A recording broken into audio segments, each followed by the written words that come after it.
A paz do nosso Deus e Senhor Jesus Cristo. Eu queria mais uma vez gravar e falar sobre os textos polêmicos. Está lá na primeira carta de Pedro, capítulo 4, verso 5, né? O Evangelho também foi pregado aos mortos, o qual é julgado pelos homens, mas vive em espírito para Deus. Estava morto na carne, mas estão vivendo em espírito para o eterno, para o Senhor. O apóstolo Pedro fala também no capítulo 3 da primeira carta dele, que esses mortos aí era da época de Noé, capítulo 3, né, da primeira carta, em que Deus esperava que eles crescem nas palavras de Noé, mas eles não creram. E na sua ira, no seu furor, ele acabou com aquela geração. Mas o apóstolo, ele diz que Cristo foi lá pregar o Evangelho. Se você for ver a história no começo da igreja, o apóstolo Pedro fez uma pregação e mais de 1000 almas se converte. Imagina o próprio Senhor pregando, né? Tá certo? Só para você ter uma base, se teve salvação ou não. Pedro fala que ele pregou o Evangelho aos espíritos em prisão. Aí uns dizem que esses espíritos eram os anjos caídos, que Cristo foi lá mostrar a ele que venceu, que ressuscitou, foi fazer celebração da vitória. Outros dizem que esses espíritos aí em prisão pessoa. Eu sei que espírito na Bíblia também se refere à pessoa, quando o apóstolo Paulo disse assim: faça prova para ver se o Espírito é de Deus, né?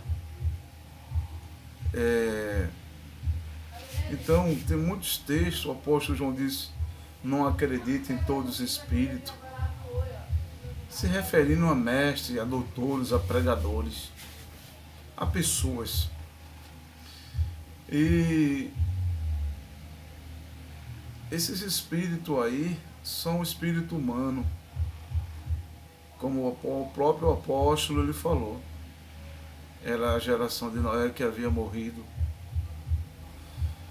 Eu quero acreditar que o homem nazareno, ele, quando morreu, os 3 dias que ele ficou morto, ele foi sim espírito ao mundo dos mortos, né?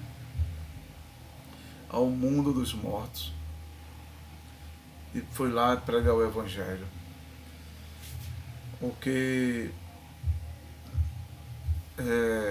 Santo Agostinho disse que esse lugar é chamado de purgatório para as pessoas adultas, né? Lugar em que as pessoas ficam após a morte. O limbos, que é para crianças, né? Inocentes que morrem. Enfim, então Paulo, ele diz na carta dele a Éfeso que o Machia, nosso Senhor Jesus, ele desceu às partes mais baixas da terra, como também ele subiu às partes mais altas, ele levou cativo e cativeiro, né? O próprio apóstolo disse que o Senhor resgatou o prisioneiro, e Pedro lá na frente, ele repete, né, os espíritos em prisão. Você vê que está se encaixando tudo direitinho.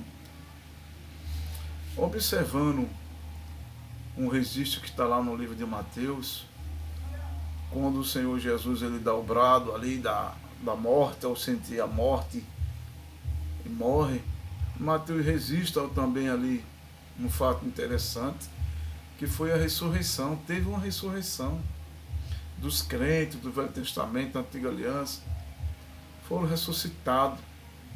Então Cristo teve realmente um trabalhão, um trabalho grande.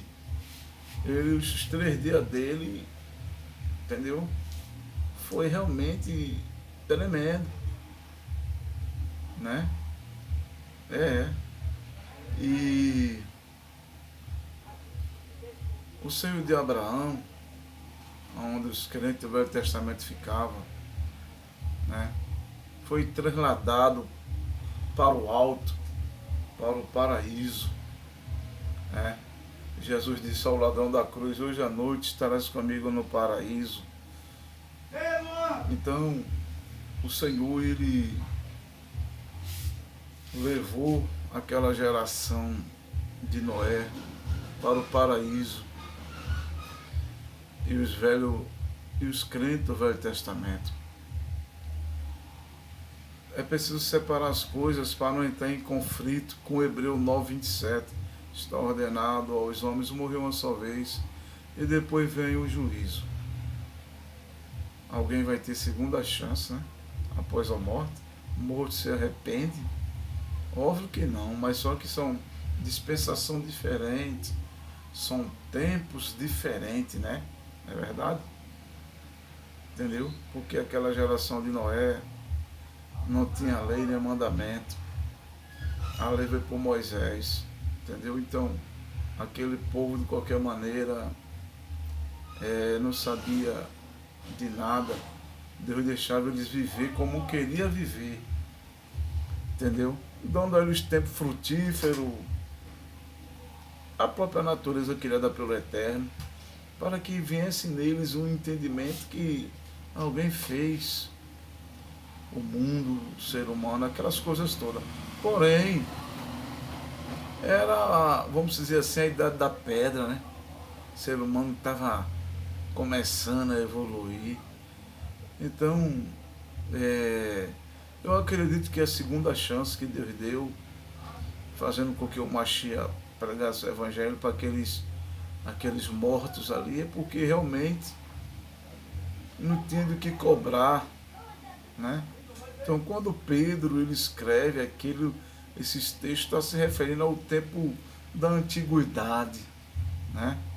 Já Hebreu 9:27 foi um tempo que foi escrito que Jesus já estava na terra, Jesus, melhor dizer, já tinha subido, os apóstolos já tinham pregado, também já tinha a lei de Moisés, o povo já tinha conhecimento de Deus. Então são coisas realmente diferentes, tempos diferentes. Entendeu? Você não pode querer pegar a manifestação de Deus do Velho Testamento para o Novo Testamento. São coisas totalmente diferentes. Entendeu? Só você analisar que isso é coisa diferente. E você nota que muitos não querem acreditar, muitos não querem crer, entendeu? No que o apóstolo Pedro escreveu. Aí diz que esses espíritos que estavam presos é anjo, outro diz que esses espíritos é pessoas, entendeu? E nega que eram realmente mortos.